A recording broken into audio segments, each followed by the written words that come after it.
Hello সবাইকে, welcome my YouTube channel. আজকে তোমাদের সাথে কিছু বেসিক নলেজ আমি শেয়ার করব। সেটা আমাদের স্কিনের ব্যাপারে। আমাদের কত ধরনের স্কিন আছে, কত ধরনের প্রবলেমেটিক স্কিন আছে, সেটা আমি তোমাদেরকে শেয়ার করব।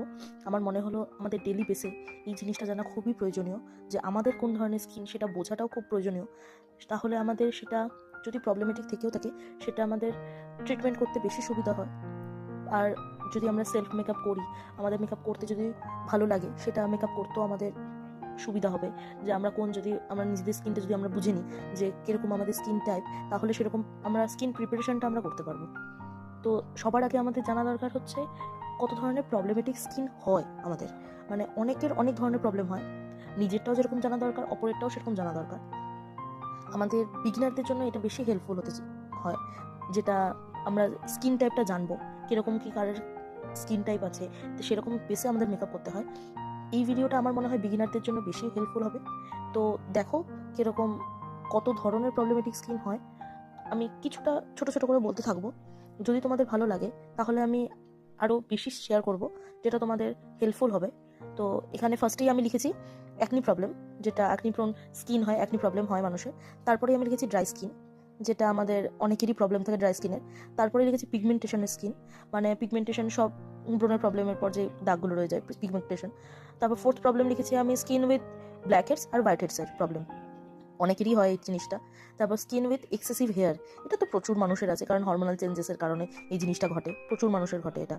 তারপর হচ্ছে এগেন হচ্ছে নেচার স্কিন, যেটা হচ্ছে এগেনিং স্কিন বা হচ্ছে নেচার স্কিন, যে জিনিসটা আমরা বলি নেচারের, তার মানে নেচার ওয়াইজ আমাদের স্কিন বদলাতে থাকে। তারপর রিঙ্কেল স্কিন, তারপর হলো পোর্স ফিল্ড স্কিন, পোর্সগুলো অনেকের বড় বড় থাকে, যেগুলো আমাদের প্রাইমার দ্বারা ঢাকতে হয়, যেটা যারা বিগিনার আছে তারা শিখবে হয়তো জিনিসটা। অ্যালার্জেটিক স্কিন, যেটা বলে আর কি অ্যালার্জি যে জিনিসটা। তারপর হলো র্যাশ, ট্যান স্কিন, তারপর হলো ভেলিটিগো স্কিন। ভেলিটিগো স্কিনটা হচ্ছে যাদের সেতির প্রবলেম, যাদের হচ্ছে মানে কালারটা একটু ডিসকালার, মানে যেরকম সেতির প্রবলেম থাকে। আশা করি তোমরা বুঝতে পারছো যে জিনিসটা আমি বলতে চাইছি। সাদা, যেটা নর্মাল স্কিন টাইপের, এটা তাদের মেডিকেল প্রবলেম থাকে, সেটা আলাদা ব্যাপার। তারপর হলো পিম্পল স্কিন, তারপর dark circle skin, oily skin. 15 ধরনের আমাদের স্কিন টাইপ আছে, প্রবলেমেটিক স্কিন টাইপ। এর মধ্যে আমাদের অনেকগুলো হতে পারে, কারোর হচ্ছে র্যাশ স্কিন হতে পারে, কারোর ড্রাই স্কিন হতে পারে, কারোর অয়েলি স্কিন হতে পারে, ডার্ক সার্কেল কারোর থাকতে পারে, পিম্পল স্কিন থাকতে পারে, যেগুলো ন্যাচারাল আমাদের জীবনে, যেগুলো আমাদেরকে বুঝতে হবে, তারপরে তো আমরা সেটাকে ট্রিটমেন্ট করতে পারবো, সেটাতে রিকভারি করতে পারবো। তো আমার মনে হয় এই জিনিসগুলো জানা আমাদের পক্ষে খুবই দরকার। তাহলে আমাদের ডেলি বেসে নিজেদের ট্রিটমেন্ট করতে, নিজেদের উপর কেয়ার নিতে বেশি সুবিধা হবে। তো আজকের জন্য শুধু প্রবলেমেটিক স্কিনটাই তোমাদের সঙ্গে শেয়ার করলাম। যদি তোমরা কেউ চাও যে এর থেকে বেশি জানবে বা তোমার হেল্পফুল হবে, তাহলে আমাকে কমেন্ট বক্সে জানিও। তাহলে আমি এর থেকে বেশি কীভাবে তোমরা প্রবলেমেটিক স্কিনটাকে রিপেয়ার করবে, কীভাবে ভালো করবে, সেটা তোমরা জানতে পারো আমার থেকে। আমি সেটা শেয়ার করে দেবো তোমাদের সাথে।